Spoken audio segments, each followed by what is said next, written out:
Então, muito boa noite, todos os alunos e alunas aqui da UniCV, você que é de Ciências da Religião, você que veio, né, convidado aí por algum outro aluno, veio talvez do LER, essa aula aqui, na aula anterior, meu nome é Jonas, né, talvez você veio de não assistiu a primeira aula, meu nome é Jonas, eu sou professor de vocês aqui no curso de Ciências da Religião, acompanho vocês também lá no laboratório, né, no LER, já trabalhei com a maioria de vocês na tutoria, né, até o final de 2024.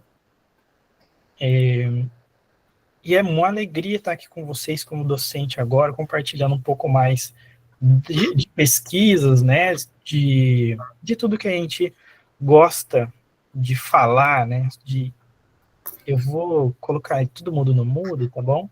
Só para não sair nenhum áudio vazado. Aí, qualquer coisa, vocês acionam a mãozinha ali ou escrevem no chat, beleza? Então, assim, como eu dizia, é muito bom estar aqui com vocês. A gente fez na aula anterior, na primeira aula, uma introdução a matrizes religiosas brasileiras, beleza? Começamos a falar sobre as principais, né? Temos um panorama sobre elas e falamos que nós vamos, nas próximas aulas, especificar. Então, a gente falou, então, né, que o Brasil ele foi composto inicialmente por pelo menos 4 matrizes, né? Matriz africana, ou afro-brasileira, né? Matriz indígena, ou na ordem, matriz indígena, matriz católica, né? Cristã, a matriz africana, os africanos vêm depois, né? Galera do continente africano, e matriz espírita, né? Espírita, kardecista, etc., europeia, que vem com o pessoal na migração. Hoje, nessa aula, nós vamos falar especificamente sobre a espiritualidade indígena. Antes, porém, deixa eu aumentar aqui, peraí.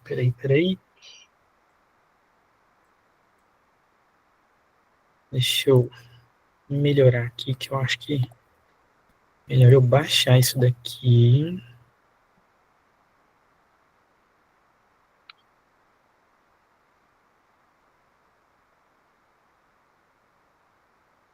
Vocês estão... Peraí, deixa eu ver aqui.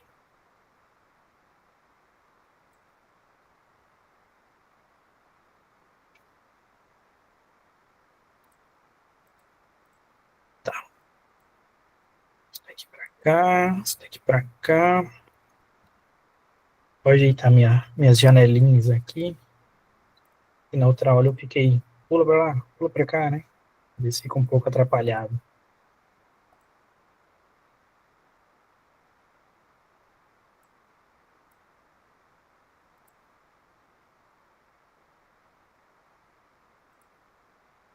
Mais gente entrando aqui. Josiane Miguel também entrou agora. Então, estou só ajustando minha janelinha aqui, pessoal, para a gente ter uma melhor experiência, ok?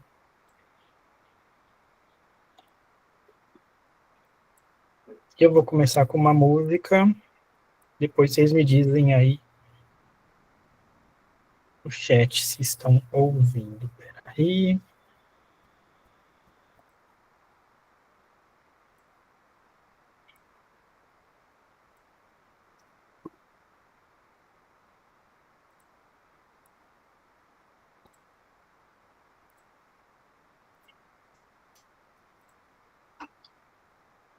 Certo. Deixa eu só confirmar aqui se vocês vão ouvir.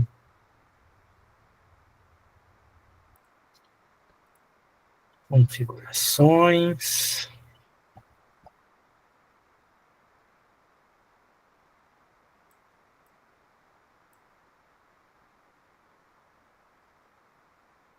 Eu vou soltar o vídeo, vocês fazem assim, se estão ouvindo, tá bom?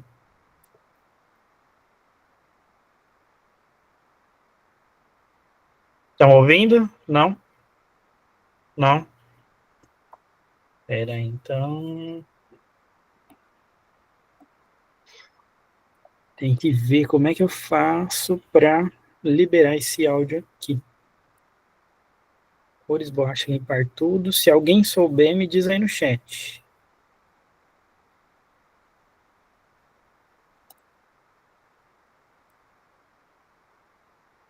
Deixa eu ver aqui. Som. Não? Ainda não? Eita, nós.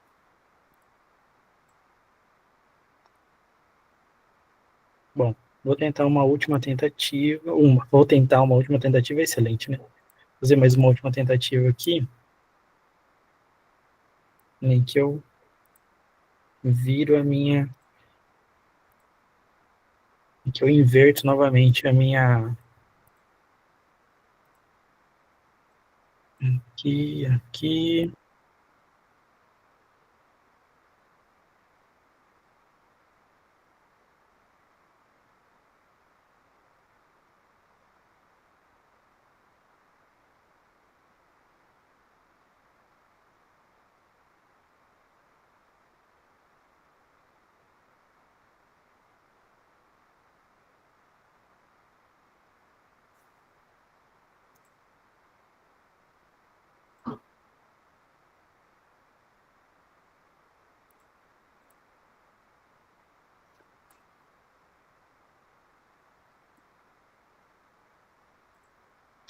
Não rolou, né?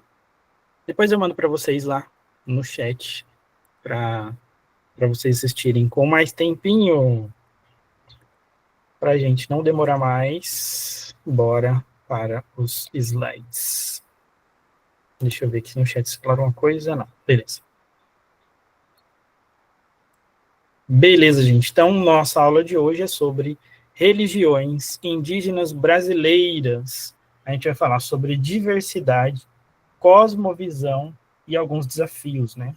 Obviamente, a gente está falando desde uma perspectiva da ciência da religião, com a pitada de sociologia da religião. Talvez uma abordagem aí para ensino religioso no futuro, tá? Gosto de fazer o disclaimer, porque às vezes a gente está meio desavisado, né? Não é a minha intenção causar nenhum desconforto com ninguém, pelo menos não inicialmente. Bem, os nossos objetivos nessa aula é compreender a pluralidade, entender algumas características das religiões indígenas. Já percebam de início, eu estou falando no plural, né?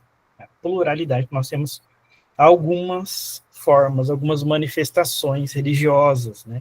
A gente vai tentar analisar as expressões, né, as manifestações religiosas dos povos originários, refletir sobre a resistência, processos de decolonização, né, descolonização, e relacionar os conhecimentos, né, a prática docente da Lei 11.645 de 2008, também falamos sobre ela na aula anterior, no laboratório, terça-feira, mas vale a pena para o desafio que eu tenho para vocês aí no finalzinho da aula. Então, permaneçam aí, né? Se você tiver dúvida, pelo menos nesse momento inicial, a gente agora são 8h14, então vou tentar expor até umas 8h30, te dar uma pausa, se vocês tiverem algum apontamento, algo a dizer, vocês podem já ir carregando no chat para a gente se organizar, beleza? Beleza. Então, a gente precisa entender que há uma diversidade e cosmovisão, né? Como é que os indígenas vivem? Primeiro, obviamente, não precisa nem falar, né, que os indígenas passaram por um processo de invasão do seu território, passam constantemente. É escusado dizer que até nos dias de hoje eles lutam ainda para ter o direito à sua terra. Nós tivemos aí, ainda está na justiça há algum tempo, né, o marco temporal sobre a demarcação de terras indígenas até, né, os indígenas que estavam em um determinado território até a tal data, né, até a data que consta ali na Constituição, eles têm direito àquela terra, mas também está muitas comunidades estão passando por processos judiciais para ter esse direito garantido. Então, eles vivem nessa luta constante desde muito tempo. Uma comunidade que vive lutando por sobrevivência, em alguns pontos passaram por hibridizações, né, passaram por misturas, casaram, se deram-se em casamento, né, como diria do Antigo Testamento cristão, com pessoas não indígenas, alguns acabaram perdendo um pouco da sua cultura, ou aculturar, né, com, com os povos não indígenas, e isso daí, sim, sofrendo muitos ataques. E com esse passar do tempo, né, alguma coisa vai se perdendo, alguma coisa vai se misturando,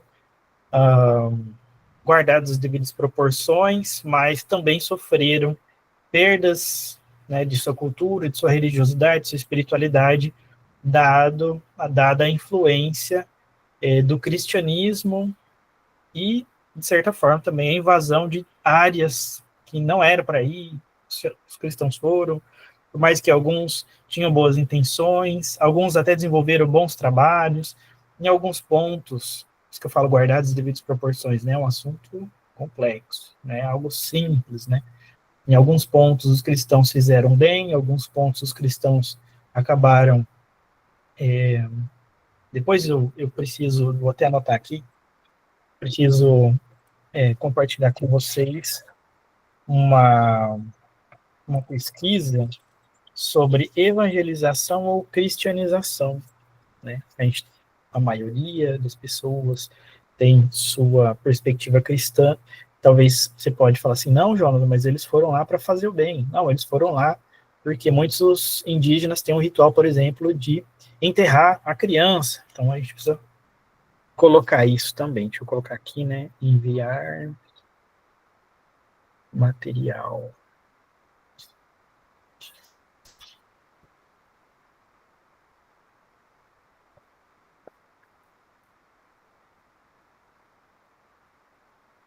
Beleza. Então, assim, qual é essa história deles? É essa, né? A história de um povo invadido, de um povo violentado, de um povo que sofre até os dias de hoje. E, como também já comentei na aula anterior, quando os portugueses chegaram aqui, havia dezenas, centenas, milhares de indígenas que vão sendo dizimados com o passar do tempo, por causa das doenças que vieram de lá, por causa da exaustão, né, pelo trabalho, através de guerras, de batalhas, de conflitos entre as tribos também, entre os indígenas e os europeus, entre os indígenas e os espanhóis lá do outro lado, né? Então, é um povo guerreiro, é um povo que, se está vivo ainda até hoje, é porque algo de divino também existe nessa fortaleza, algo de divino reside nessa espiritualidade, nessa forma de viver. Hoje em dia é a população que tem das perspectivas de vida, né, das expectativas de vida mais altas. E por quê? Por causa dessa percepção deles, os indígenas, estava conversando com um deles, eles não gostam, que, por exemplo, a gente vai falar sobre, por exemplo, de cosmovisão, né? Está falando do cosmo, do todo, e visão, é um sentido só. Né? Os indígenas, eles não gostam de falar de cosmovisão. Uns que eu conversei, eles falam de cosmopercepção, que é mais de um sentido, e olha só como já tem uma outra pegada, né? Uma outra relação com a vida, uma outra relação com a natureza, como a gente vai ver. Então, essa religião indígena brasileira, para a gente ir para esse assunto, ela não é uma tradição única, mas é um conjunto de diversas crenças. Como eu disse, o Brasil era formado por milhares de indígenas e diversas tribos, diversos dialetos. Dialetos eu acho que é até chato falar, né? Diversos idiomas, vamos colocar isso bem claro, né? Práticas espirituais diversas, rituais desenvolvidos ali por centenas de povos originários do Brasil, e cada etnia possui sua própria cosmopercepção, mitologia, rituais, formas de relação com o sagrado, com a natureza, com os ancestrais. Então, o que a gente vai fazer é, com todo respeito sempre, né, dar um panorama sobre essa religião, sobre essa expressão religiosa, né, essa espiritualidade que é profundamente ligada com a terra, com os ciclos naturais, a ancestralidade, sendo expressa ali por meio de danças, cantos, pinturas corporais, grafismos, né, festas, pagelanças, as narrativas orais. Quando você vai pesquisar, né, ou foi fazer um levantamento sobre a religião indígena, até um ponto, se você, poxa, eu gostaria de iniciar com pesquisa científica, né, gostaria de ter um tema para pesquisar, né, talvez dentro da religião. Deixa eu deixar a Roberta entrar aqui, não vou permitir a Roberta entrar. Boa noite, Roberta. Então, se você gostaria de iniciar com pesquisa científica, é um tema interessante que não é muito falado, né? Não é muito explorado, não tem muita coisa por aí formalmente escrita. Não sei em qual estado você vive, mas, por exemplo, se você vive aí próximo a uma aldeia, próximo a uma reserva, próximo a uma comunidade indígena, você pode, de repente, fazer uma pesquisa de campo, entrevistar, tentar fazer um levantamento sobre a espiritualidade, religiosidade daquelas pessoas ali, né? Daquela comunidade, daquela tribo, na sua cidade, no seu estado, enfim. Isso é muito bacana, muito válido. Então, por isso, por essa tradição oral, né, nós temos pouca coisa escrita. Por quê? Vai falar de matriz religiosa. Muita coisa, muita coisa, muita coisa. Por quê? As religiões de matriz africana, elas vêm já há muito tempo sendo estudadas.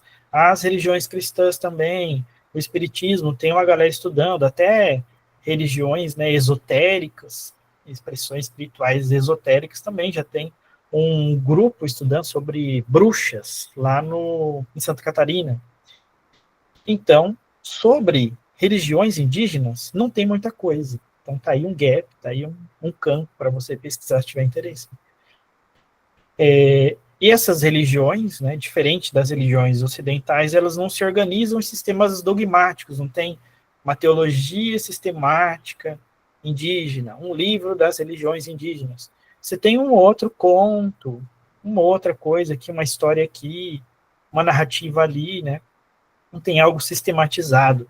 Então, essa religião ela não é institucionalizada, formalizada, mas ela permeia todos os aspectos da vida comunitária, como a gente vai explorar aqui. E essa característica, né, integradora faz com que esses povos indígenas, para eles, né, o sagrado seja parte do cotidiano. É diferente, por exemplo, a gente pensar que vou sempre comparar com o cristianismo, porque me parece que é um pouco mais familiar para a maioria de nós, né, dada a sua hegemonia no Ocidente. Por exemplo, o cristianismo ele tem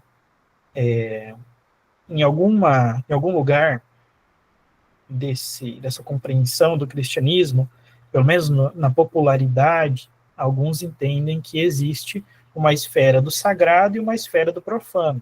Por exemplo, balada é profana. Música que fala de Deus. Ah, não, isso aqui é sagrado. Trabalho é profano. Bíblia é sagrada, entendeu? Tem esse joguete, que é uma visão dualista, que tem uma influência grega, né, do dualismo grego, um certo gnosticismo antigo, que faz essa divisão. Os indígenas não, para eles, tudo é sagrado, o cotidiano é sagrado, as relações sociais, a cura é sagrada, a caça, a agricultura, a organização comunitária, e não tem, então, essa separação uma separação clara, né, entre o religioso e o secular, como a gente pode observar em algumas religiões ocidentais e modernas. Então, essas são algumas das expressões, né, populares deles. Tem essa percepção, essa perspectiva. Eu comentei na última aula, por exemplo, que, não me lembro se foi no LER, agora eu preciso distinguir as aulas, que para o indígena, a floresta é tão sagrada, que nós temos com o mesmo ambiente um mercado, né, um restaurante, uma farmácia, um templo, morada, né, moradia. Nós temos na floresta, na natureza, as expressões do sagrado. Então, o sagrado, né, aliás, a natureza, o meio ambiente, ele tem essa completude, essa percepção total de benefícios, de uso, de pontos de encontro, né? E isso é muito interessante. Jonathan, tenho várias técnicas de terapia baseadas nessa filosofia, amo essa cultura. Massa demais. Escreve aí qual terapia que você faz, que eu quero entender também. E antes da gente prosseguir, eu quero tirar uma selfie aqui. Uma selfie não, quero bater um print aqui, que tem bastante gente nessa aula, e eu fiquei muito animado. Como eu disse, eu gosto muito de estar aqui com vocês. Melhor ainda quando vocês estão aqui. Olha só, que fantástico isso. Se vocês pudessem abrir a câmera, ia ser demais. Quem puder poderia, né? Quem pudesse abrir a câmerazinha de vocês, isso ia ser legal demais, pessoal. Deixa eu aumentar aqui o máximo. Cadê o máximo de gente possível aqui nessa aula? Que eu gostei demais de vocês estarem aqui, né? Quinta-feira, 8h30 da noite. Olha lá, vou esperar mais 2 segundos para vocês ligarem. Todo mundo dando um sorrisão aí. Quem não puder, não tem problema, tá? Quem não puder, não tem problema. Pessoal, então vou tirar. Liga aí de novo, Jonathan. Cadê o Jonathan? Cadê o Jonathan? Ele apareceu e saiu. Um momento.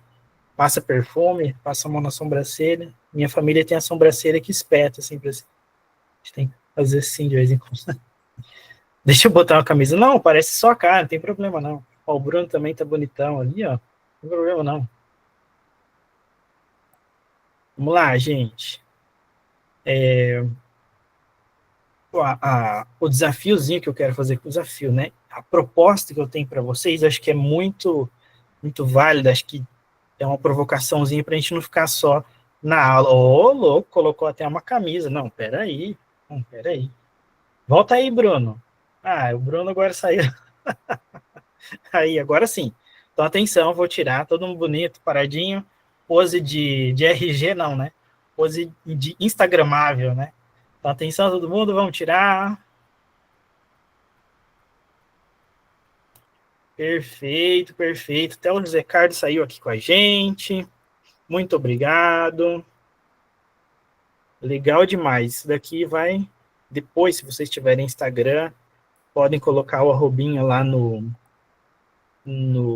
grupo, para a gente marcar lá vocês também. O pessoal vai ficar muito animado. O professor Saulo vai ficar muito animado. Eu gostar bastante de ver todos vocês aqui com a gente. Beleza, gente. Então, vamos lá. Eu falei que ia falar até 8h30, ia ver o chat para vocês tinham algo a dizer. Diante chegando agora o trabalho, maravilha. Professor, infelizmente, agora não posso abrir, mas estou aqui. Jonathan Lima, se quiser que fale um pouco também. Beleza, depois no final, então, a gente vai abrir, tá? Para falas, para participações. Mas se vocês tiverem perguntas aí no meio, vocês vão colocando. Bora para frente. Bem, então a gente tem esse começo dessa característica. Integralidade da vida, né? Percepção de que tudo é sagrado, as pessoas são sagradas, os animais, não no sentido sagrado, no sentido apenas de religioso, de cultico, né? Mas sagrado no sentido de proteção, de bom, de é algo que precisa ser protegido, entendem? Então, todas as coisas, as relações e tudo mais. Vamos adiante.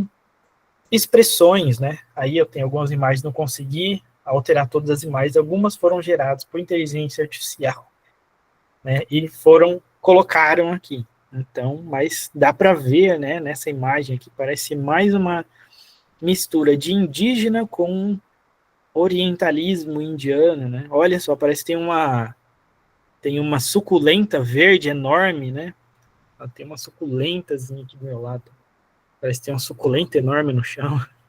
Bom, expressões religiosas e espirituais dos povos indígenas, né? Essa espiritualidade ela se manifesta de algumas formas, né? Rituais, cerimônias, né, que envolvem sempre música, dança, uso de plantas sagradas, por exemplo, o rapé, o santo daime, né, o daime é uma raiz, tem sua origem nas comunidades indígenas, depois as pessoas não indígenas passam a adotar e fazer uma espécie de hibridismo religioso com outras expressões religiosas, enfim, faz uma mescla e usa a planta também. Entre outras, né, o fumo também, algumas defumações ali, alguns rituais, as pinturas corporais, os objetos cerimoniais, né?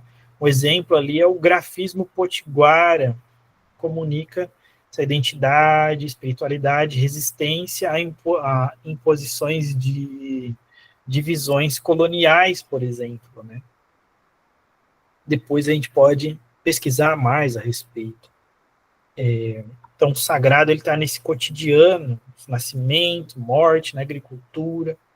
Nós temos a figura do pajé, né, uma figura xamânica. Então, quem é, digamos, o líder religioso, por assim dizer? É o pajé, é o xamã. Ele faz esse trabalho, digamos, de mediação entre o espiritual e o terreno, mas também é o condutor ali de algumas organizações sociais, né? Ele está presente em diversas etnias, principalmente na Amazônia. Ele é um curador, ele conduz ali os rituais de cura, proteção, contato com espíritos da floresta, mas ele também é um mediador de conflitos sociais, ele é um líder não só religioso, mas também comunitário, é um líder daquela comunidade. Esse cara, ele precisa ser entendido também, né? A gente poderia estudar em algum momento, né, sobre essa influência, esse papel da mediação religiosa e da mediação social do pajé em alguma religião, né, em alguma região do Brasil. É uma pesquisa bacana pra caramba, desde uma perspectiva de sociologia da religião, por exemplo, isso é legal demais. Se pegar, por exemplo, o Pierre Bourdieu, claro, é um europeu, né, mas pegar a teoria dele para entender essa influência, a, a, essa magia, né, que está em volta desse líder religioso é bacana pra caramba. Outro aspecto também ligado à espiritualidade são as festas, as celebrações ligadas ao ciclo da natureza, a agricultura, né, uma agricultura sustentável, a pesca, também outros ciclos como nascimento, casamento, né, iniciação, a morte, reforçam aí os laços comunitários e a conexão, né, das comunidades, a união com o cosmos, essa percepção de como a vida é cíclica. Eu estava estudando o Tao Te Ching. Puxa, Jonas, mudou do nada, né? Tao Te Ching. Minhas anotações estão lá na sala, que eu leio esse livro à noite. Eu tenho um outro aqui. Tao Te Ching, do Lao Tse. Aí se acho que era o Paulo, né? Que falou que era budista na aula anterior. A gente consegue enxergar outra pesquisa também que vocês poderiam fazer era religiões comparadas, né? O Tao Te Ching, ele fala sobre como tudo, como o caminho, que é o Tao, Ele é esse todo, é um caminho, é uma ordem, imagina que é um caminho geral e dele surgem os outros caminhos, né? O meu caminho, o seu caminho, o meu propósito de vida, o seu propósito de vida, etc. E tudo sai dali. E parece que alguma religião conversa com a outra de alguma forma, em algum ponto. Isso é bacana também da gente pensar, né? Bianca, eles sempre são mais velhos. Como eu dizia, são os povos que têm a expectativa de vida mais alta. Julius, fala comigo. Pode ser pelo microfone mesmo? Pode ser, enquanto isso eu tomo água. Você comentou sobre comparatismo, né? E eu, para ser sincero, quando eu fui crescendo, eu não tive muito contato com a cosmovisão indígena, as cosmovisões indígenas brasileiras. Por mais que a gente tenha, eu moro em São Paulo, pelo menos, e eu moro numa região mais pro sul da cidade, em que ela tem muita influência das tribos tupi-guarani que viviam aqui. Então, por exemplo, os nomes dos bairros, referências históricas, você tem pontos históricos que eram aldeias, museus, tudo isso você tem aqui nessa região, né? Por exemplo, eu moro num bairro que ele era uma vila de guaranis, um vilarejo. E ele, hoje em dia, ele é chamado de Vila Guarani por causa disso. Né? Então, ele tem toda essa visão, tudo em volta gira em torno disso, mas a gente era muito apagado, né, quando a gente é mais novo. E uma coisa interessante que eu notei é que em outros trabalhos de pesquisa eu tenho muito contato com o shintoísmo japonês. E uma das coisas mais interessantes do shintoísmo japonês é que ele não é meio que uma cosmovisão única, uma religião única. Ele é mais ou menos isso também, ele tem esse tom de várias cosmovisões e cosmopercepções que vão se aglutinando numa coisa só. E eu, pessoalmente, eu imagino que seja porque é um território muito menor, então você tinha tribos indígenas ali vivendo, cada uma num canto, que foram se aglutinando, se dominando, se atacando, combinando, até que você forma uma população identitária única, né? Que abrange um território todo. Como o território lá é mais ou menos do tamanho de Santa Catarina, sabe? Isso aconteceu relativamente rápido, em torno de rápido assim, em termos históricos, né, geológicos, né, tipo 1000 anos, 1500 anos. Mas assim, se você analisa o shintoísmo japonês, ele não tem um norte. Ele também não tem escrituras. Você tem conjuntos você tem livros, por exemplo, eu tenho aqui na minha mesa, não vai dar para mostrar na câmera, mas é o Kojiki, que ele é na verdade ele é um imperador em algum momento da Idade Média, pediu que todas as tradições orais fossem colocadas num livro só para ele ter guardado, e esse livro foi sendo copiado para frente. Não é uma escritura sagrada como uma Bíblia, mas ele tenta registrar algumas dessas histórias. Né? Então você vê que cada região tinha uma divindade própria, você vê que cada região tinha ali a sua conexão própria com o lugar, mas é uma região muito baseada nessa conexão com a natureza também. Da ideia de que tudo tem um espírito. Por exemplo, um rio tem um espírito, né, que chama de kami. Né? A gente geralmente traduz para Deus, mas não está certo. Você tem uma árvore muito antiga, essa árvore tem um espírito nela, entendeu? Você tem tudo, é quase um animismo, mas eu não sei se eu posso chamar de animismo. Então ela é uma religião que ela é muito, é difícil, muitas pessoas não conseguem nem dizer se é uma religião específica, se são várias religiões, se é um costume é um conjunto de crenças, mas eu sinto que ele é muito parecido principalmente com as cosmovisões tupi-guarani, porque são os que eu mais estudei por proximidade. Eu não consigo entender muito das tribos mais ao norte, por exemplo, da Amazônia, mas na região costeira, assim, do sul, sudeste, você tem é muito similar. Eu imagino que se tivesse sido dado tempo, se não tivesse sido invadido, pode ser que o território nacional tivesse sido desenvolvido de uma forma similar. E hoje a gente teria uma cosmovisão muito similar, se ela não tivesse sido destruída, assimilada, atacada, etc. E aí eu deixo também, professor, uma pergunta que eu não sei se você vai poder entrar muito nisso, mas que na aula passada eu falei para você que de alguns estudiosos dizem que os tupis guaranis eles não tinham uma cosmovisão, uma teogonia, né? Eles não tinham deuses deles específicos. Porém, você encontra em muitas obras, até de tipo, cientistas mesmo, e até alguns tupis que tratam os deuses deles, tratam sim de alguns deuses, algumas lendas, algumas histórias.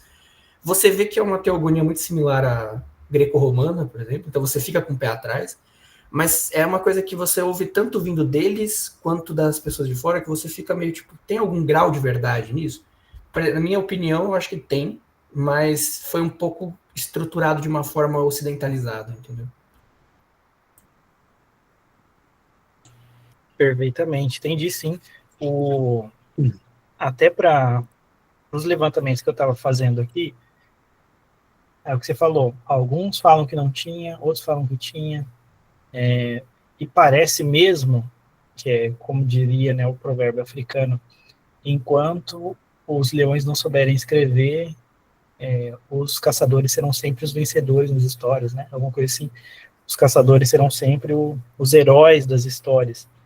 Então, a comunidade indígena, essa pesquisa que eu falei, né, que era bacana a gente fazer, tal, vai lá, pesquisa, faz esse levantamento, não sei o quê.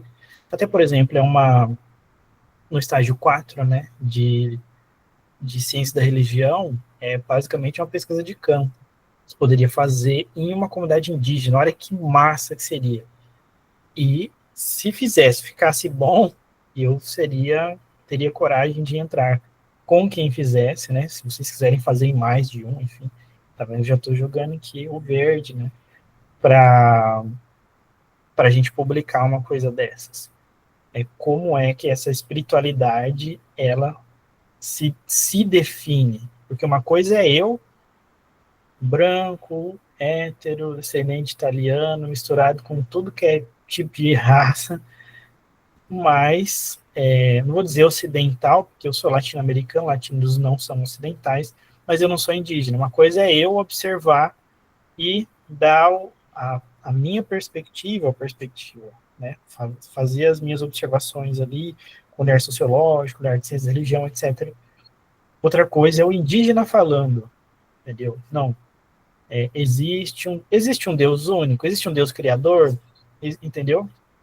Quando parte deles, acho que é importante, mas acho que também a essa altura do campeonato, em alguns lugares, né, talvez já haveria tanta influência, né, como você disse, do romanismo, né, para facilitar da religião católica, apostólica romana, talvez da evangélica, etc., que já haveria, né, metamorfose. Por isso que era legal assistir. E isso os latinos não são considerados ocidentais, Bianca. Não são. Quando chega, por exemplo, nos Estados Unidos, a gente considera latino. Né? Aí, por exemplo, no pensamento, já estou devagar, mas eu volto. No pensamento sociológico, pensamento desses estudos, né, sobre modernidade, colonialidade, por exemplo, América Latina não é considerado Ocidente. Ocidente é considerado Estados Unidos, Canadá, Europa, entendeu? Ah, mas e Egito, né, que está aqui? Não, não. A África é o sul global, né, pensando nessa linguagem. É o sul global e o norte global. O norte global são as nações, os antigos colonizadores, né, e nós, o restante da galera, são o sul global. Então, nem que não esteja necessariamente no sul, talvez está ali no centrozinho, ali, mas é sul global. Dizer, tá, que era legal ter essa perspectiva de os indígenas deste estado, os indígenas deste estado se enxergam assim, enxergam a espiritualidade desse jeito, para a gente ter um levantamento, ter uma pesquisa de campo, sabe? Porque uma coisa é o não indígena falando, é a pesquisa do não indígena, sei lá, baseada em levantamento bibliográfico, mas entrevista, pesquisa de campo, isso daí eleva, né, lá a outro nível. Jonathan, e eu vou passar para o próximo slide. Então, essa tua visão aí eu acho que é bem interessante, sim, de fazer, de repente, uma pesquisa de campo e, de repente, fazer um trabalho lá de conclusão também baseado nisso.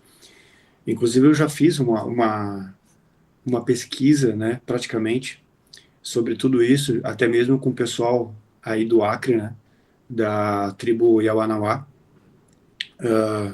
Foi onde eu tive o meu primeiro contato com o xamanismo, né, nessa parte indígena.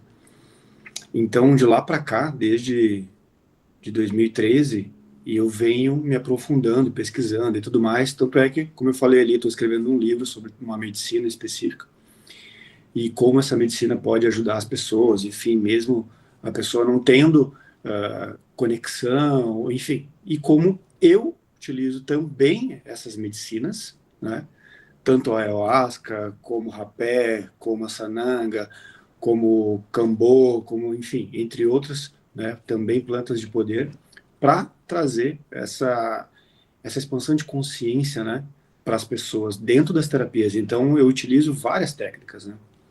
E dentre essas técnicas também que eu também utilizo a terapia do fogo.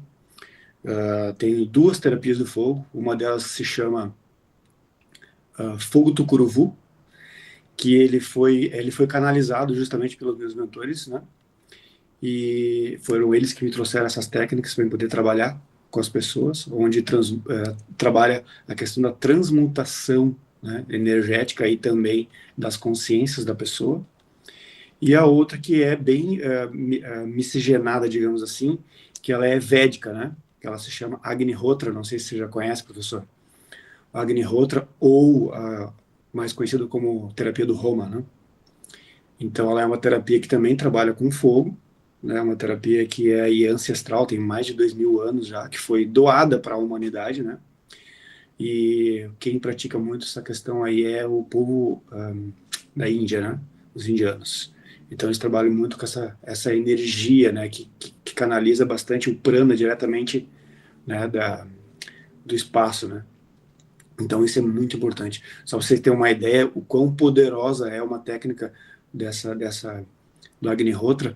O último Roma que eu fiz tinha 108 pessoas dentro de uma sala para trabalhar a energia de todo mundo ao mesmo tempo.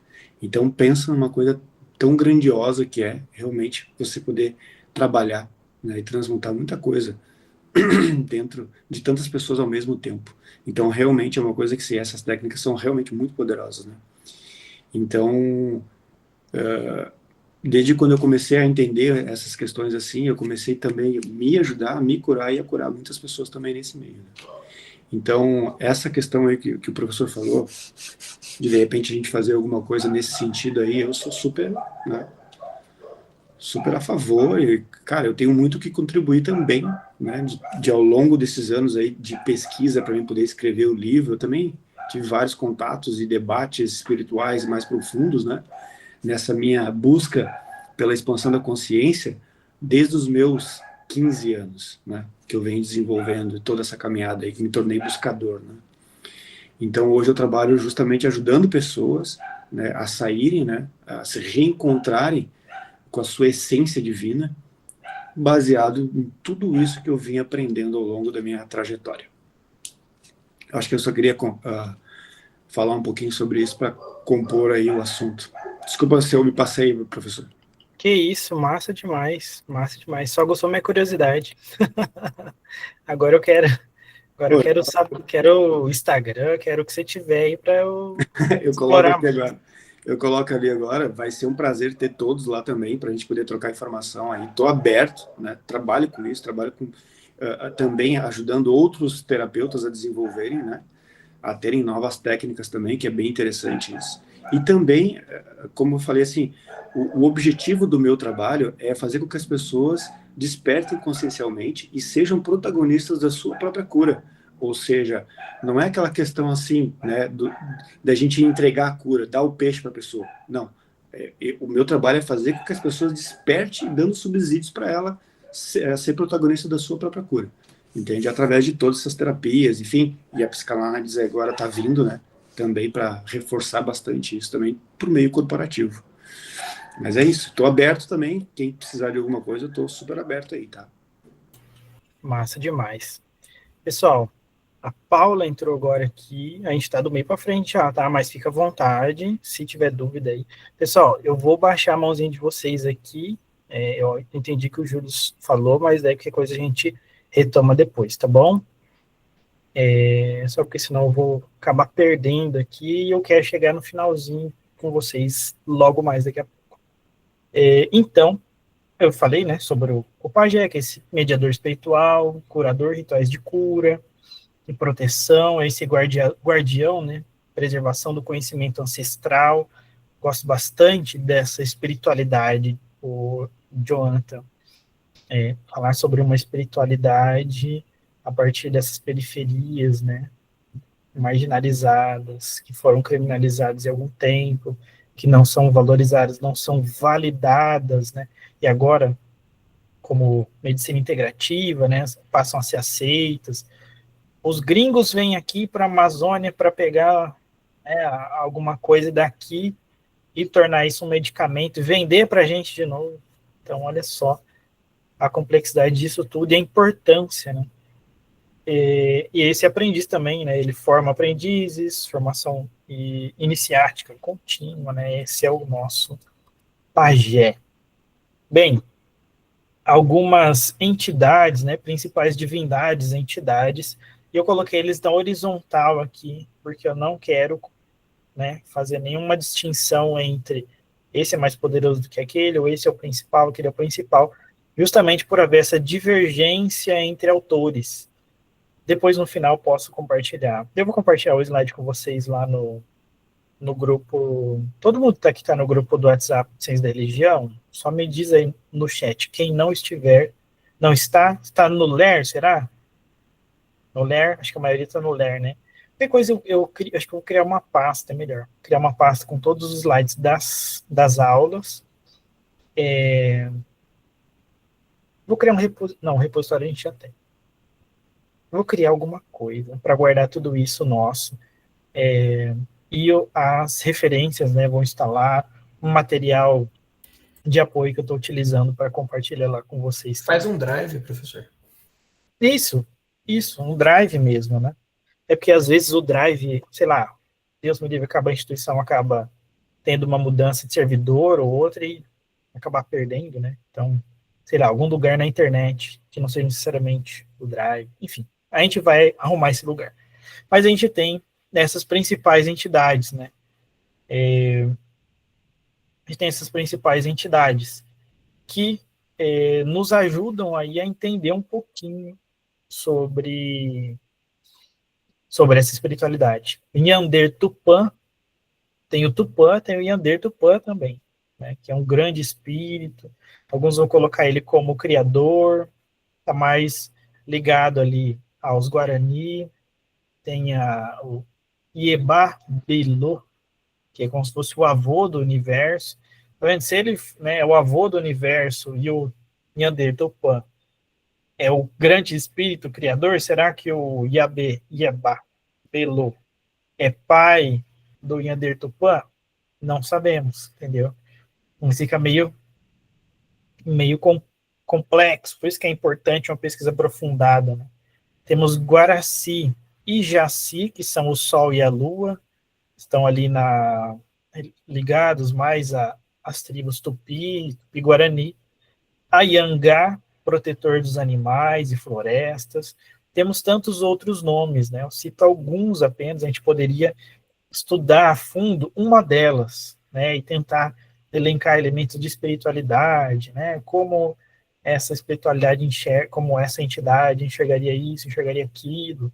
Tentar fazer um escrito sobre essa sabedoria, né? Essa sabedoria indígena, não é mesmo? Indo adiante, características comuns a essas diversas religiões indígenas, né? Como eu disse, integração à natureza, respeito aos ciclos naturais, né? E dentro dessas principais tradições indígenas, poderia pensar, né, a cosmovisão guarani ali, que esse Nhanderu, esse grande espírito criador, que realiza ali rituais, né, como uma espécie de batismo, tem suas festas ligadas ao ciclo da agricultura, passagem das estações, bastante esse contato, né, com os ciclos, as estações, a natureza. Os povos Yanomami também, respeito aos ancestrais, valorização da sabedoria antiga, rituais de passagem, puberdade, morte, celebrações coletivas e afins. Deixa eu ir adiante para ver se eu coloquei nesse slide também. Não, deixa eu voltar ele aqui, depois a gente pega essa parte. Então, a gente teria também, pensando aqui em uma tribo, né, que apareceu nas notícias por uma tragédia, que são os povos Yanomami, tem ali o xamanismo, comunicação com os espíritos, também, assim como o Jonathan colocou, né, o uso de plantas sagradas, rituais de cura, rituais de passagem. Aí a gente poderia olhar depois, né, em outro momento, a influência depois positiva ou negativa do cristianismo naquela comunidade, porque eles quase entraram em extinção. Por quê? Né? Quais foram os cuidados que não foram tomados? Enfim, poderia problematizar isso depois. Né? Teríamos também as tradições dos povos ticuna, ritual de iniciação feminina, festas de passagem, celebrações ligadas à pesca, agricultura, ali com essa presença de espíritos, mitos, né, ligados à natureza. Enfim, poderíamos pensar diversos povos, diversos pontos de contato, né, integrados, misturados, distintos, mas que compartilham de algumas características comuns. É como se a gente fosse falar hoje de cristianismo, né? Como eu falei, eu volto a falar do cristianismo, que ele parece comum a todos. Mas, por exemplo, o catolicismo é diferente do protestantismo, que é diferente do pentecostalismo, que é diferente. O evangelicalismo em si é uma nuvem mesclada, né? Então, da mesma forma, as religiões cristãs, as religiões indígenas, também espiritualidade indígenas, tem esse aspecto, né, tribal, digamos assim, cultural daquele povo, daquela tribo, por estar ligado aos ancestrais também, ancestralidade. Então, digamos assim, seria algo localizado. Bem, indo então para a nossa problematização, né, e já quase chegando no finalzinho, tá, pessoal? Para a gente problematizar um pouquinho, né, sobre resistência, desconstrução colonial. Poderia voltar lá e falar sobre as imposições do cristianismo, valores orientais forçados, porque que tem um documentário bacana, eu vou ver se deixa eu anotar aqui, vou ver se esqueci. Enviar documentário.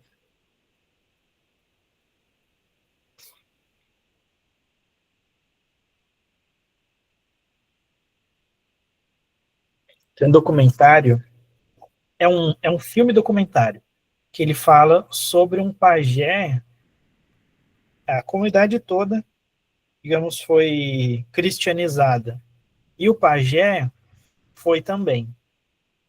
Aí o pajé que tinha esse lugar de importância, esse lugar de influência, devido à influência, à imposição dos valores ocidentais, ali, dos valores do cristianismo, ele vai sendo marginalizado, sendo colocado de lado, quase como que um demônio, sabe?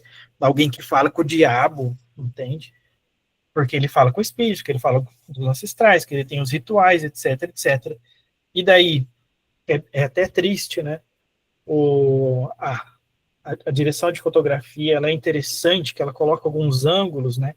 E por ser documental, te dá tempo, que eu acho que é uma coisa que vai sendo nos tirada, né? Que é o tempo de analisar, tempo de pensar, de olha só essa imagem aqui, né? Aí tá o pastor tá lá na frente, pregando, falando, etc., fazendo uso do microfone no púlpito, uma central lá, e o pajé já está aqui fora, fazendo uma figura tipo de um porteiro, sentado virado de costas para a igreja, na porta, sentado virado de costas, a igreja aqui, e ele de olho aqui, na natureza, na vida passando, e com uma tristeza, cara, com uma tristeza de alguém que foi realmente deixado à margem. E na entrevista, ele vai falando isso, né, que depois das pregações, depois que a igreja chegou ali, depois tarará, ele acaba sendo deixado de lado, ele meio que se converte, né, digamos assim, ele se torna cristão para não ficar de lado, para não ficar isolado da comunidade, para dizer que, sabe, ou não, eu também estou aqui, né, mas ele continua acreditando que ele acredita, né, tendo a sua espiritualidade, e algumas pessoas continuam buscando ele, mesmo indo aqui, também vão ali, né, tem alguma questão, algum problema, alguma questão mal resolvida, precisa de uma coisa que ele sabe que o pajé vai resolver, ele vai no pajé, ele não vai no pastor mais, mas continua indo nos cultos do pastor, né, enfim, tem esse lado. E daí há algumas questões de resistência, né, reinvenção das tradições, como eu disse, em algum momento, será que se perdeu? Falando ali que eu coloquei a descolonização do pensamento perpassa pela valorização cultural em detrimento da cultura exógena, da cultura externa, da cultura de fora, daquilo que não é natural dali. Será que em algum momento a gente não poderia já pensar nessa mescla que aconteceu, né,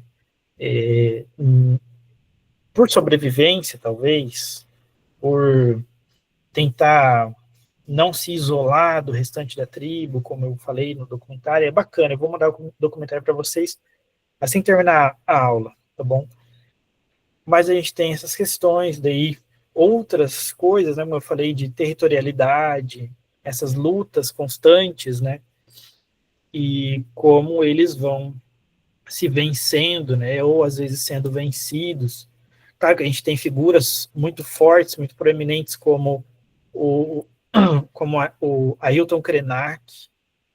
Ele estava na Constituinte, cara. Tava com terno branco, né, tem que ir de terno na bendito do lugar. Ele tá gravado o discurso dele.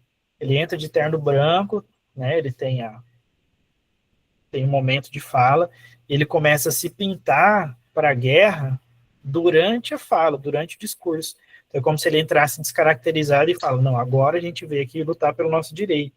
Então é alguém assim que tem uma fala incisiva, posicionada, mas ao mesmo tempo precisa ser olhado. Não, mas esse cara é muito combativo, mas ele precisa ser ouvido. Ele tem bastante coisa legal, né? Por exemplo,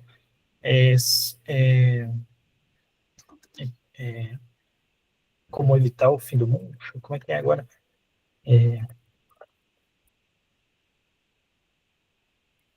Ideias para adiar o fim do mundo, se encontra em PDF, bacana pra caramba, para pensar tudo isso que a internacionalização vem falar agora sobre ODS, né, natureza, saúde, humanidade, tarará. Pensamento indígena está anos-luz à frente, mesmo estando, né, alocado desde o passado. A sabedoria oriental, é isso que eu gostaria que vocês pensassem, oriental, né, melhor dizendo, a sabedoria do sul global, para a gente colocar, a maioria das que nós vamos falar durante as aulas, ela precisa ser olhada com muito cuidado e fazer esse resgate, né, para responder esses desafios atuais que eu coloquei, né, esse preconceito, um racismo religioso persistente, a inclusão escolar. A gente vai sair daqui como licenciados, né, em ciência da religião, e alguns vão para a docência, outros mesmo que não vão para a docência em escolas, mas podem ter algum espaço de fala, em palestras, etc. Como a gente pode incluir essa cultura, essa sabedoria, né, em lugares que não estão lá, né? Em lugares que é de difícil acesso para a comunidade indígena. A preservação, a transmissão de conhecimentos ancestrais, acho que isso é muito necessário, né? Os territórios sagrados, como eu já falei, defesa de espaços não apenas de vivência ali, espaços de convivência, as terras para plantar, etc., mas espaços rituais e muito mais, né? Indo adiante, eu vou falar sobre a legislação, né? A obrigatoriedade do ensino de história e cultura africana e indígena. A gente tem bastante foco na cultura africana em algum momento. Tem cursos livres, você vai se aprofundar em lendas, em histórias. Olha, lenda, né? Lenda já é um termo meio caído. Em contos, em histórias africanas, mas pouca coisa indígena. A gente precisa valorizar mais essa diversidade para ajudar nas aplicações do ensino religioso, no combate ao preconceito. Como é que a gente faz um diálogo interreligioso trazendo o pajé, trazendo o xamã também para a roda? Né? Como que a gente vai pensar nas questões de diálogo interreligioso, diálogo interfé, se não houver também essa diversidade dos interlocutores e, obviamente, o respeito às tradições. Fala, Jonathan, enquanto eu respiro aqui e já preparo vocês para os últimos slides. Esse assunto é uma questão assim, bem delicada e é uma linha bem tênue, né? Eu vejo assim. Vou te dizer bem sincero, por que isso hoje? Eu sinto isso na pele, sabe? Porque conforme o meu trabalho, ele é extremamente universalista. Só para você ter uma ideia, como eu falei ali, eu tenho técnicas que são indiana, técnicas que utilizam do xamanismo, eu tenho técnicas que vieram diretamente da própria espiritualidade, eu tenho técnicas que vêm diretamente da Umbanda, do Candomblé. Então é extremamente universalista. Eu tenho técnicas que vieram também da católica, do hinduísmo, enfim. Então, o desafio hoje, e o que eu vou falar aqui para vocês, é até mesmo um recado da própria espiritualidade, a tendência hoje é justamente isso, a universalidade de todas as forças, certo? Digamos assim, ou seja, não existe, né, o ser humano, precisamos assim, ter consciência de que somos seres espirituais, frequenciais, certo? Isso é uma consciência, e isso independe de religião, certo? Logo, a gente vai chegar um momento em que a gente vai ter que agir como, viver como espírito que somos, e não como matéria que estamos, dentro de um equilíbrio, certo? Porque pensando bem, tá, nós temos a consciência hoje de que somos espíritos tendo uma experiência na matéria, logo nós somos seres espirituais. Então nós viemos para cá ter que tipo de experiência na matéria? Simples, experiências psicoendócrinas, ou seja, experiências das quais a gente precisa sentir na pele para desenvolver um conhecimento, para expandir uma consciência, para ter consciência do todo e sobre o cosmos, do cosmos, nosso próprio cosmos interno, entende? Então, cada vez mais a gente está indo para essa visão, onde as pessoas vão ter que se deparar de algum momento, vão ter que abrir a mente. Para isso vem uma coisa que eu falo muito dentro das terapias, que é o chamado interno, que todos vamos ter. A nossa própria alma vai ter esse chamado interno para que a gente desperte consciencialmente para tudo isso que a própria espiritualidade está colocando, né? A prova, digamos assim, para nós todos. E então a gente está caminhando justamente para isso, para essa expansão de consciência, mas para isso a gente vai ter que ter abertura, né? Não ficar baseado apenas em dogmas religiosos que aprisionam a pessoa e limitam a pessoa, né? Então, isso que você falou é um baita desafio, professor. Um baita desafio. E é realmente, eu sinto isso na pele, até mesmo dentro das terapias. Porque, por exemplo, como que eu vou tratar, digamos assim, uma pessoa que é realmente religiosa dentro digamos, do kardecismo, ou dentro né, enfim, qualquer outra religião mais. Como que a pessoa vai se abrir para ser tratada por uma pessoa que usa o universalismo como terapia? Entende? Então, é uma dificuldade muito grande dessas pessoas se abrirem para o todo, para se permitirem serem curadas, independente da religião, independente de você ser espiritual, de alguma religião ou não. Então, é aí que está. Essa expansão de consciência, esse chamado interno, está convidando as pessoas, de acordo com as suas realidades, né, psicoendócrinas, e aí vem muito do sentir, sofrimento, para a pessoa poder aprender, a abrir essa visão por todo. E aí sim, a pessoa consegue caminhar para digamos assim, um projeto Nova Terra, digamos assim, né? Não sei se alguém já ouviu falar nisso, entende? É mais ou menos essa visão, professor. Desculpa mais ou menos, mas eu queria contribuir isso, porque eu não queria perder o gancho para falar sobre isso. Massa. Július, e daí eu vou pro penúltimo slide de reflexão, e daí o nosso desafio. Nossa proposta, para vocês já não ficarem assim, eu gostei da aula, então. Július. Oi, desculpa, professor. Então, isso que você está tocando nesse tópico da legislação do ensino, e essa semana até mandei no grupo, parece que teve um caso numa escola particular, que o professor foi mandado embora por falar de... E não estava nem falando de mitologia africana, nem estava falando de mitologia grega. Eu vi, cara. Isso que me deixou mais assustado. Mandei para os outros professores. Então, assim, eu acho que a gente tem... Isso é uma coisa que me perturba um pouco, porque você tem essa obrigatoriedade do ensino, você tem essas leis que deveriam nos ajudar com isso, mas eu mesmo não sei como eu faria para ensinar numa escola, para falar sobre diversas cosmovisões numa escola, em que eu tenho provavelmente um pai de uma criança pentecostal vai ficar revoltado e vai querer minha cabeça, entendeu? Então, esse tipo de coisa para mim ainda é uma coisa que me pega um pouco. Acho que falta política pública, mais do que só ter a lei, né? Falta ter um trabalho do Estado nisso. A gente Desculpa, pode falar. Não, desculpa, só um adendo para não me estender. No final, se você quiser, eu indicar um filme para você, que eu acho que toca nesse... Pode colar ele no chat, que daí eu copio mais fácil. Tá, tem na Netflix, eu vou deixar para quem quiser ver aí. É uma história muito interessante. É uma animação. Sobre essa potência ou castração docente, né? Uhum. Várias coisas, cara. Quando eu abri, eu ia comentar no grupo, mas eu preferi não. Muita coisa envolvida. Partido, a não educação que o cara teve, porque ele mesmo fala. O denunciante fala que eu nunca estudei religião.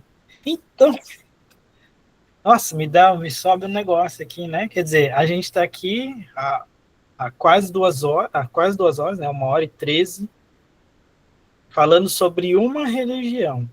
O cara, porque pegou uma imagem que nem foi o professor que colocou na inteligência artificial, não, ele ainda tirou totalmente do contexto da aula do bendito professor e vai lá e faz um escarcéu, né? O professor tem quase a vida cancelada. Pior é que o diretor da escola tancou o negócio, como diria os jovens, né? Ele abraçou a denúncia, entende?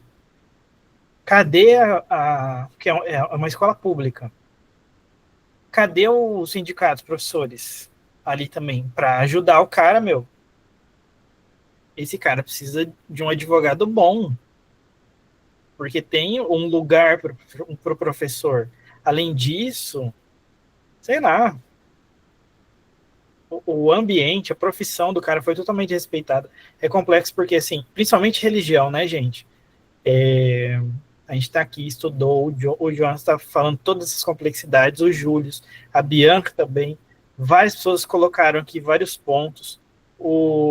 Puxa vida, será que eu vou errar o nome dele? Notei da onde, tá bom.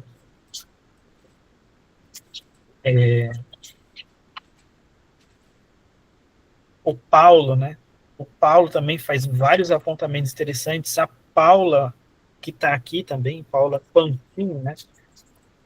Olha só a quantidade de coisas que a gente reflete, que a gente pensa, não sei o que. Isso não é, assim, fonte e voz da minha cabeça. A gente estudou, a gente foi lá, foi aqui. Mas parece que a religião, ela tem isso. Que todo mundo se acha autoridade. Todo mundo acha que é técnico de futebol, né? Na religião. Todo mundo é doutor e pós-doutor em religião, e daí ele pode falar, ele pode, não sei o quê. E o professor estava trazendo um mito, cara. Um mito grego para falar sobre o tempo. Olha só. Aí eu trago aqui, mando para vocês depois a musiquinha para vocês, aí vocês vão me cancelar, porque eu estou mandando uma música de uma indígena né, que tá falando isso, que tá falando aquilo, lá porque é funk, porque não sei o quê. Ou, e o elemento pedagógico que eu tô trazendo por trás de... Meu Deus do céu. É Oi, uma agonia. cadê a liberdade de expressão?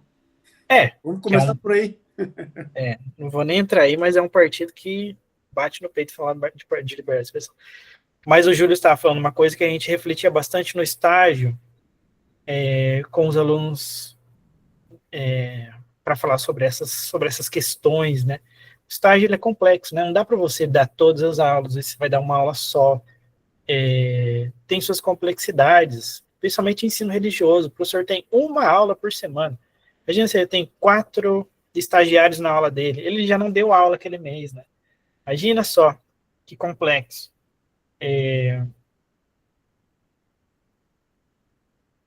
Isso para dizer assim, como é que eu vou fazer isso? Pô, a gente tem embasamento legal, né? Cabe muitíssimo estudar, daí fica uma dica para vocês, os métodos de ensino, né? A gente fala, o método freiriano, bom pra caramba, nunca foi necessariamente posto em prática na sua integralidade, etc., mais que é demonizado por aí. Métodos de ensino.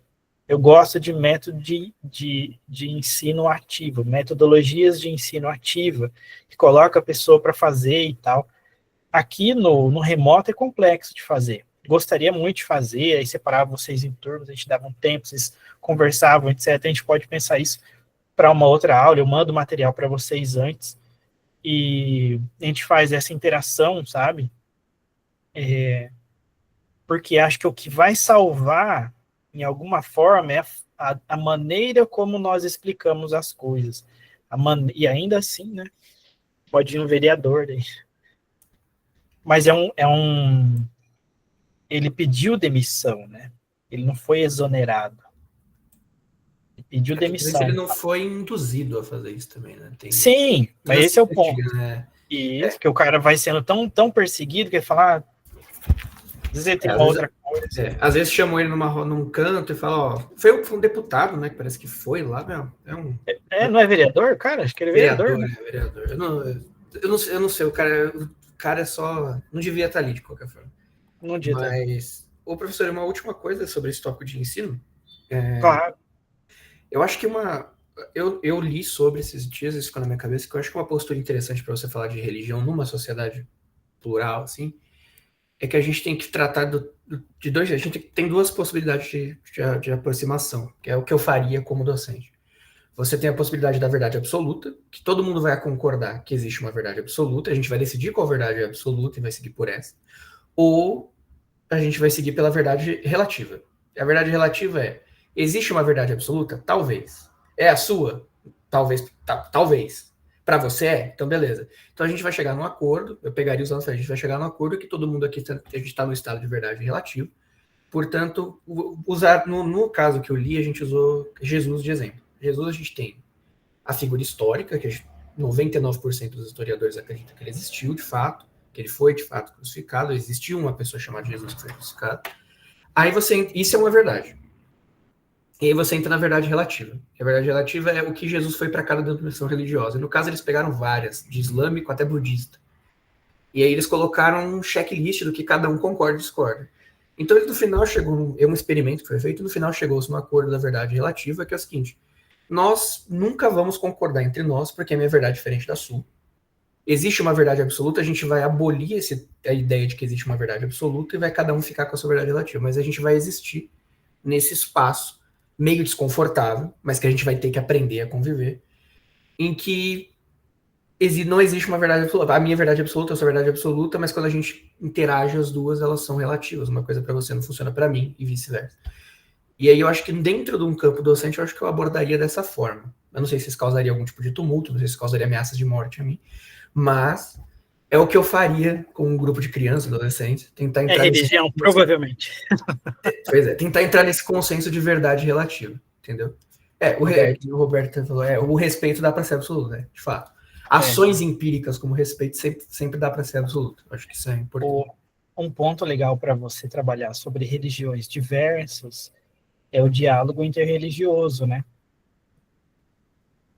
Como essas religiões elas podem se unir em prol de um bem comum. Daí você vai para o bem comum, você vai problemas da sociedade, como essa religião ela enfrenta isso. Por exemplo, para falar sobre ecologia, poderia trazer religião indígena para falar sobre respeito à natureza, essa integralidade com a vida, etc, etc. E usar esse argumento que eu trouxe para vocês, né?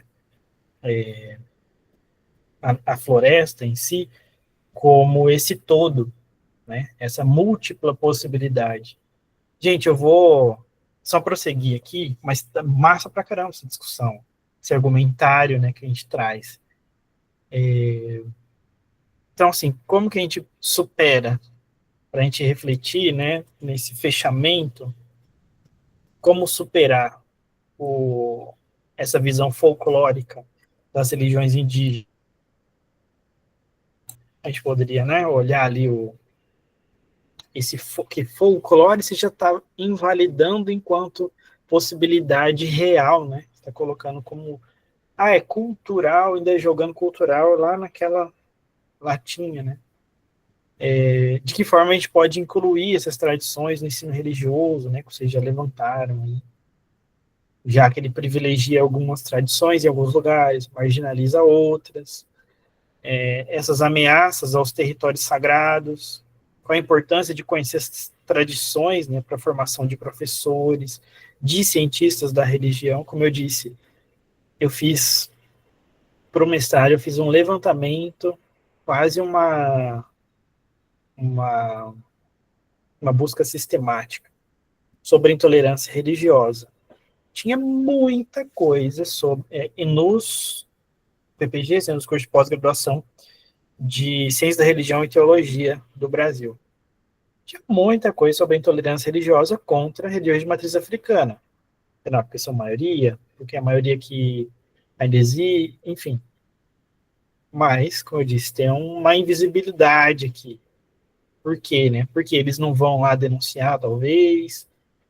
Porque alguns não enxergam ainda como algo espiritualizado, sagrado, enfim, religioso. Como a gente aplica esses conhecimentos na prática pedagógica, né? E daí eu vou, né, partir para as nossas propostas. Uma atividade prática, peguei para vocês. Uma atividade prática que vocês elaborem uma proposta de atividade prática sobre religiões indígenas para o 9º ano do ensino fundamental. Aí eu vou até colocar aqui no chat, peraí um pouquinho.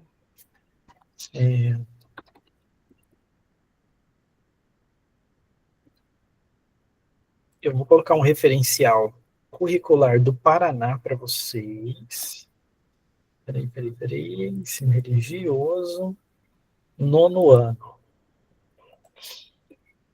Aí, eu tenho esse referencial aqui. Tá aí. Olha só. Vou colar no chat para vocês, tá? Que para você... Eita, sumiu aqui. Para você elaborar um plano de aula, você precisa da unidade temática, o objeto de conhecimento, os objetivos de aprendizagem, tá?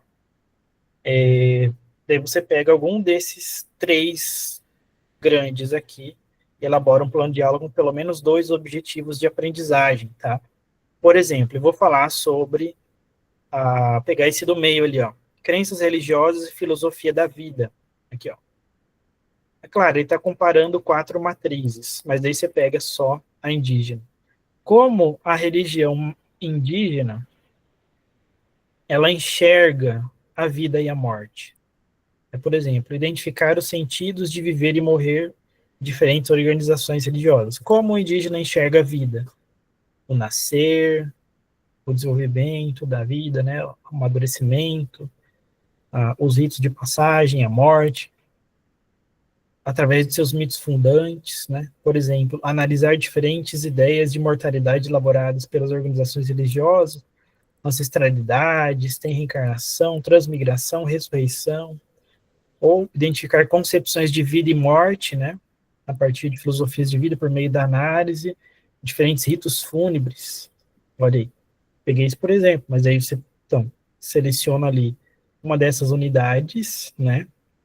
Eu vou colar aqui a URL, né, para vocês. Até depois para vocês elaborarem planos de ensino para o seu estado, isso aqui dá uma boa referência, né? Não que o estado do Paraná tenha, né, tudo isso assim bem aplicado, mas já tem um referencial, tá? E deixa eu voltar aqui no nosso... Eita, Adriana, quase no finalzinho, mas deixei você entrar aqui. Depois você vê a gravação lá, tá? Então, nossa atividade, a Adriana chegou bem na hora da atividade, e agora ela vai embora com a atividade para casa. Depois você assiste a gravação, tá, Adriana? Então, a proposta é essa, que vocês elaborem uma proposta de atividade pedagógica. Então, não estou falando necessariamente que é uma aula, uma atividade pedagógica sobre religiões indígenas para o 9º ano do ensino fundamental. Mandei no chat ali o referencial curricular do Paraná para ensino religioso. Depois aí que vocês considerem metodologia, o que vocês fariam, que metodologia aplicariam, quais os recursos, qual o tempo, como avaliariam os alunos, coloquem lá, né, relacionem com a Lei 11.645 de 2008, que é sobre esse ensino da cultura e religião agora indígena, né? Aí, aqueles que toparem, enviem no meu e-mail até o dia 20. Hoje é dia 15, né? Hoje é dia 15, enviem para mim até dia 20, para eu dar uma olhada, ver se vocês entenderam, se vocês não entenderam, como vocês aplicariam, e aí, de repente, a gente conversa um pouquinho antes de começar o próximo tema, considerando que a nossa próxima aula é dia 22. Beleza, pessoal? Aí, obviamente, uma síntese, né? Então, a religião de matriz africana é diversa, é plural, nós temos tradições e cosmovisões, né? Cosmopercepções variadas que refletem essa riqueza cultural. Temos a relação com o sagrado, né? Uma conexão profunda com a natureza, ancestralidade, as relações sociais, tudo é sagrado, digamos assim. As expressões espirituais, rituais com música, dança, usos de plantas, resistência a desafios, resistência à colonização, enfrentamento de preconceitos, proteção do seu território, né, do seu território enquanto lugar de vida, enquanto território no sentido não geográfico, né, de terra, mas no sentido geográfico, político-geográfico, de um lugar de vida, de um lugar de pertencimento, de um lugar onde se está, se vive, e ensino, formação docente, né, sobre a importância da inclusão, a gente falou sobre a importância da inclusão no ensino com respaldo na lei, e esse nosso compromisso educacional, valorização de tradições para uma sociedade plural e respeitosa. Como eu disse, minha esperança é que vocês não apenas saiam daqui diplomados, mas que vocês saiam com esse pensamento crítico, ético, inclusivo, integrado, né? Talvez você... eu não tenho espiritualidade nenhuma, pelo menos não agora, mas que você pelo menos entenda a ética por trás do respeito de todas, né? E é isso, pessoal. Não coloquei aqui lista de presença, né? Mas espero que tenha sido interessante para vocês. Meu e-mail? Peraí. O meu e-mail novo, eu tenho que colar ele aqui. Espero que esteja sendo interessante para vocês. Vou encaminhar meu e-mail. Vou colocar aqui o endereço de e-mail para vocês. Fiquem à vontade para tirar dúvidas sobre conteúdo, etc. Sobre, digamos,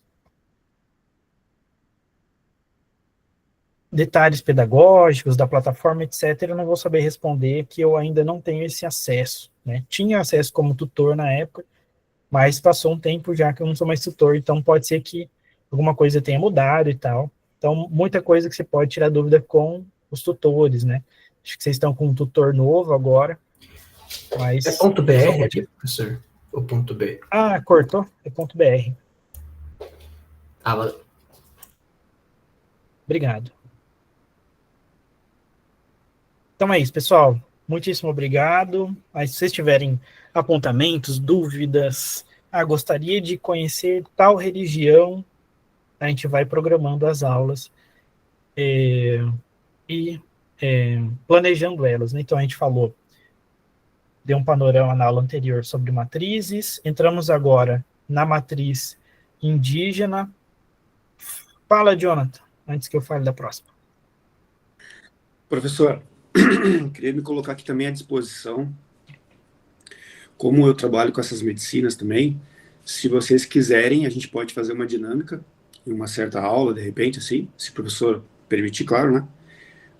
Para vocês conhecerem como é que utiliza, de repente, uma medicina, o rapé, enfim, que o rapé eu acho que é mais tranquilo, e a gente pode, de repente, estar entrando um pouquinho mais no detalhe para conhecer um pouco dessa força, né? Que é muito curativa e expansiva, né, também dessa medicina. Então eu tenho ela, utilizo essa medicina aí já há muitos anos. Então se alguém quiser ver, conhecer, entender, a gente pode de repente fazer uma oficina aí e trocar esse conhecimento aí também. Estou bem aberto, tá bom? E eu posso utilizar o rapé na frente de todo mundo para vocês entenderem e verem como é que é as reações, enfim, tudo isso. Eu acho que é uma oficina bem interessante para vocês entenderem muito bem como é que é. E eu posso também estar explicando para vocês qual é a utilização, quais são os benefícios, como que a medicina interage no nosso campo eletromagnético, no nosso corpo físico, enfim, tudo isso. Eu acho que é bem válido também para a gente poder entrar um pouco mais dentro dessa filosofia de vida, né, que é o xamanismo. Enfim, fico aberto aí, professor.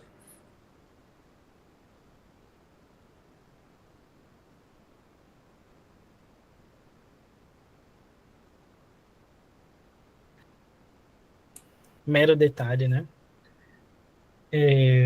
Faz o seguinte, tem meu e-mail aqui, aí o Jonathan, escreve uma proposta de uma aula, aí a gente abre, depois dessas aulas que eu tenho programadas, a gente abre, vou conversar com o coordenador, né, havendo essa possibilidade, a gente abre e já, de repente, se houver possibilidade de gerar um certificado, enfim, para você, acho que é bacana também.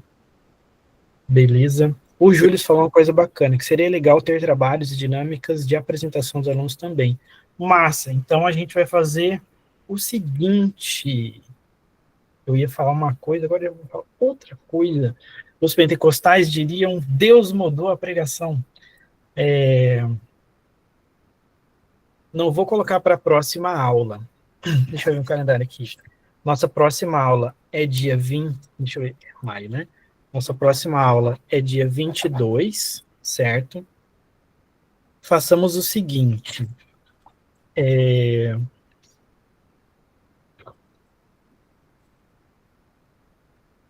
Antes de tudo, me digam aí, por gentileza, qual é o prazo final de atividades de vocês esse período? Só para não exigir nada de vocês no finalzinho. Eu acho que tá pro dia 10 de junho. Pelo menos 10 de para junho. mim tá 10 de junho, eu acho. Tá. Dia 19 de junho a gente não tem aula, que é feriado. Então nós temos aula. Agora vai ser...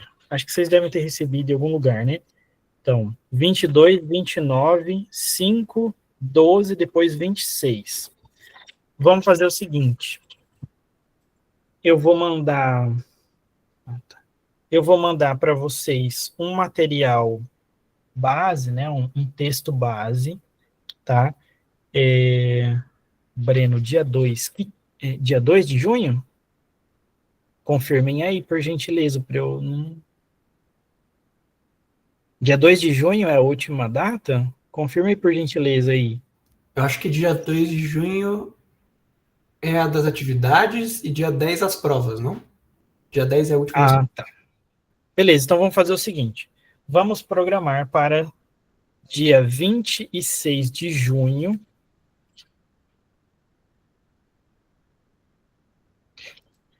Eu vou colocar a aula de vocês da terceira semana de junho no dia 18, pode ser? A gente não fica uma semana sem aula. O que vocês acham? Peraí. 8 horas, tá bom? Aí nós vamos fazer o seguinte. Deixa eu só confirmar quantas nós temos aqui. 15 pessoas, é isso? Professor, eu sou da psicanálise. Pode assistir, fica à vontade, Roberta. Deixa eu ver. Isso, nós temos 15 pessoas. 15. Deixa eu ver aqui. Calculadora que eu sou de humanas, então. Deixa eu ver as possibilidades aqui de grupos. Agora já temos 15 alunos. Vamos fazer 3 grupos de 5 alunos, ok? Vamos fazer 3 grupos de 5 alunos, vamos fazer no estilo de seminário, tá bom? E eu vou dar um jeito de transformar isso em certificado, alguma coisa para vocês, beleza? Aí, o que nós vamos fazer? Professor, sou da psicanálise, estou meio perdida. Roberto. Não, então peraí, deixa eu explicar tudo. Então, assim, nós vamos pegar 3 dias de aula, que vai ser, considerando que vocês finalizam o período dia 10, né? Aí tem substitutivo, vou considerar até dia 10. Então, a partir do dia 18, a gente vai ter um grupo para o dia 18, um grupo para o dia 26. Fala, Paula. Professor, na verdade somos 16 alunos, está faltando um hoje. Tá. Paulo. Verdade. Qualquer coisa eu posso fazer o meu sozinho, porque eu prefiro. Não quero ninguém sozinho. Bota mais um no grupo. Então, assim, me digam aqui no chat para a gente ter um lugar do... Pensar. Tá, já sei. Eu vou criar um lugar no Google Classroom. Vou criar agora. Me segura. Peraí. Vou criar aqui o Google Classroom. Porque daí a gente vai conversar lá. Ou no Zap. No WhatsApp, né? Vocês não vão abrir Google Classroom. Vocês não vão abrir. Então, coloquem aqui Faz um grupo no WhatsApp aqui, professor. E aí a gente discute ali. Acho que fica mais fácil para todo mundo, na minha opinião, né? Então, peraí. Eu vou pedir o link do grupo de Ciências da Religião, pode ser? Aí mesmo que você é do LER, que você é de outro lugar, de psicanálise, por exemplo, pode entrar lá no grupo de WhatsApp de Ciências da Religião, que daí nós vamos fazer o seguinte. Então, nós teremos 2 grupos de 5 alunos e um grupo de 6, que nós teríamos 16, né? Um grupo vai fazer uma exposição no dia 18, outro no dia 26 e outro no dia 3. Beleza? Não seria... 19 é feriado, né? 19 é feriado. Tá. Como é esse formato? Eu vou mandar para vocês um texto base, tá? Ali com algumas matrizes, com uma proposta de conteúdo. A partir dele, vocês vão fazer uma pesquisa, e eu não quero blog, não quero site, quero artigo científico, tese, tarará, tarará, produções acadêmicas. Então, a gente vai fazer isso. Então, eu dou um material para vocês base, e a partir dele, vocês pesquisam mais e elaboram uma apresentação. Vou considerar aqui que a nossa aula, estou fazendo ela, na verdade, com 1h30, né? Então, vamos considerar aqui uma apresentação de 40 minutos.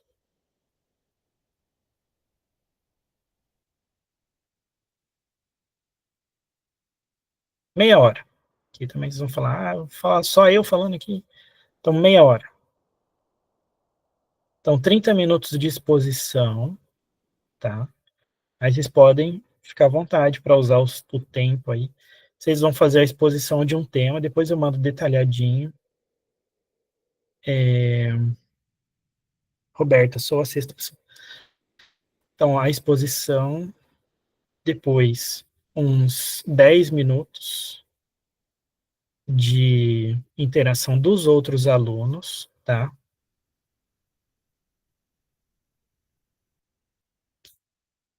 E depois a gente vai dialogar, né? Vamos expandir sobre isso e tudo mais, beleza? Tá. Combinado? Vocês acham legal a proposta? Porque daí fica dialogado, vocês pesquisam, vocês desenvolvem a docência, tarará. Quero slide, vou gravar tudo, tá bom? Então é isso. Faz o seguinte, mandem e-mail para mim, porque vai que não me mandam o link do WhatsApp. Então mandem e-mail para mim. Ah, melhor não. Melhor não. Pera aí um pouquinho. Deixa eu criar já um grupo de WhatsApp aqui. Pera aí, gente, vou parar a gravação, só para não ficar extenso.